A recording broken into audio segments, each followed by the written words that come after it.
Every martial art teaches you mechanics, but mechanics alone won't teach you why a master moves the way he does. Here's the difference between learning a technique and learning how to operate. When you watch a video, attend a class, or drill a technique, you learn the physical movements that define a founder's success. The jab, the takedown, the guard pass, these are the visible artifacts of combat mastery. But here's the question no one asks. Why did the founder do it that way? Not just what they did, not even how they did it, but why. Under what conditions, with what recognition patterns? Based on what underlying principles did they choose that specific response in that specific moment? This is the difference between learning a founder's mechanics and learning how that founder operates.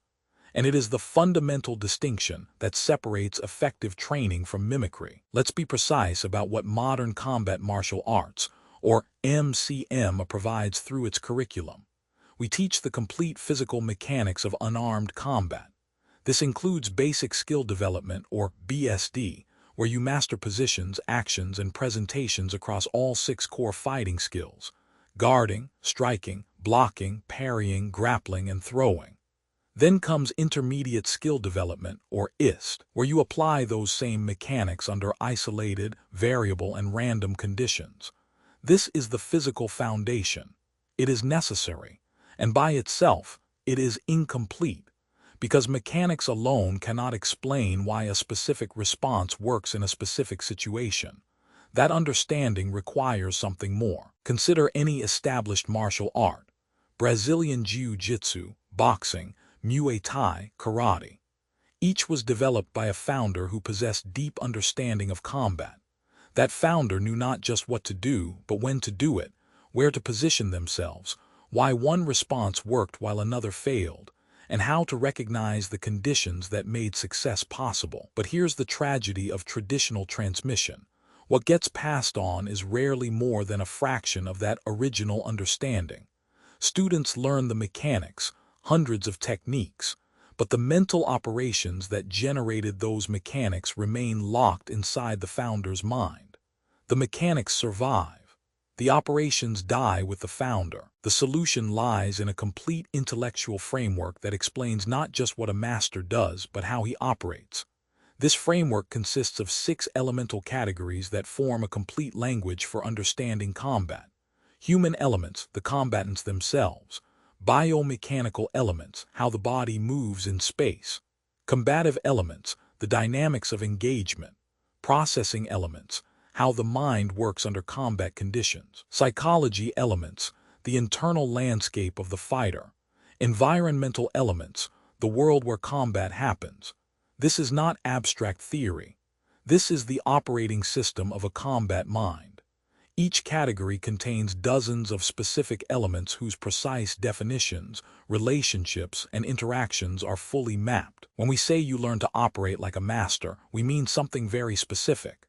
You learn to recognize conditions the way he recognizes them. Through the elemental framework, conditions become observable, nameable configurations. The distance, the positioning, the tension, the timing, all of it becomes visible data rather than intuitive guesswork. You learn to select responses the way he selects them, not through memorized technique sequences, but through understanding how elements interact. When you know that specific conditions produce predictable outcomes, you generate the appropriate response based on what's actually happening. You learn to bridge from one action to the next the way he bridges. The why of transition becomes visible. Central to operating like a master is understanding that combat is expressed through 3 distinct languages. First, physical language. This is what MCM teaches directly. The mechanics, positions, actions, presentations, the vocabulary of combat. Without it, you cannot speak at all.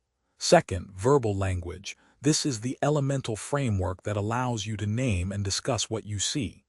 Third, mental language, the internal processing that allows you to adapt in real time.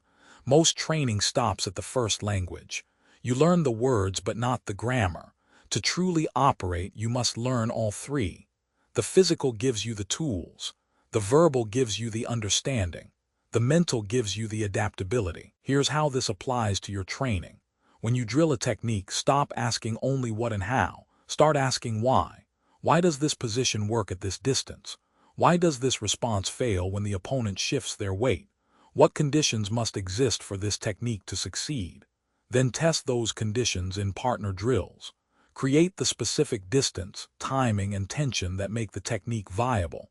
If the conditions aren't there, don't force the technique. Recognize that you need to create the conditions first.